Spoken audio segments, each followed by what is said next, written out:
Okay, so now we get to the math side of chemistry, and I want to reassure you that the math in chemistry isn't any harder than the math you've done before. There's just some new pieces to it which make it look confusing.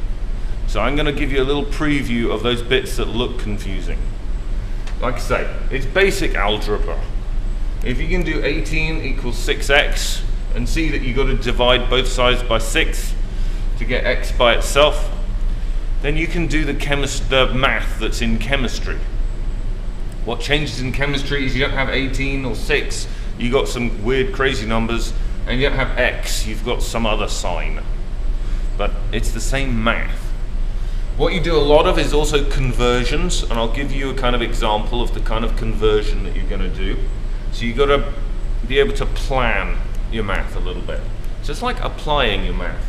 We're going to use scientific notation, and I'll show you what that is.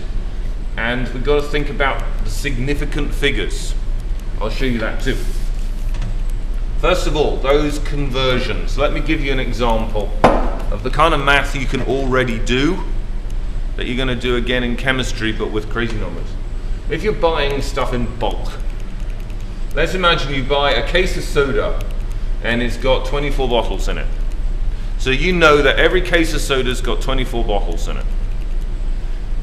Each case costs $5.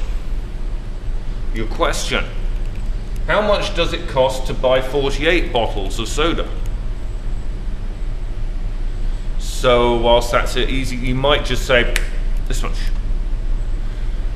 Think about how you work it out and then apply that when you get to your chemistry, when the numbers aren't as easy. Let's have a look. We know 48 bottles. First thing we need to do is figure out how many cases that is, because the price we've got is per case. So how many cases is it? There's 24 bottles in each case. So if we take our 48 and divide it by the 24 bottles in each case, we know that we've got 2 cases of soda. Step 2. How much does 2 cases of soda cost? Well, we know that 1 case is $5, so 2 times 5 is $10 for 48 bottles of soda. You see? We planned it out using what we know. There'll be lots of practice. This is just a heads up, really, this little talk. The next thing I talked about was scientific notation. Scientific notation is because in chemistry we deal with big numbers and tiny numbers. And when I say big numbers, I mean really, really, really big numbers. Here's a big number, for example. 1, 0, 2, 3, 3, 2, 5, 8, 2, 8, 5, 2, 1, 8, 2, 7, 3, 9, 8, 2, 7, 1.27. There isn't that much money in the world. There aren't that many pennies in the world. It's a huge number. Here's a teeny tiny number.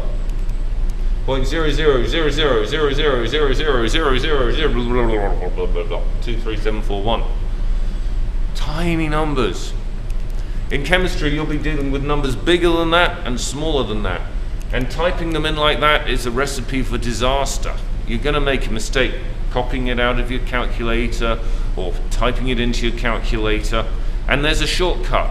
It's called scientific notation. You just type in something like this or write down this. This number here is this, 1.023 times 10 to the 21st power. This one, 2.37 times 10 to the negative 15th power. I'm going to explain how you do it, but going back to what I was showing you before, saying the math's easy but the numbers are crazy, these are the kind of crazy numbers that confuse people.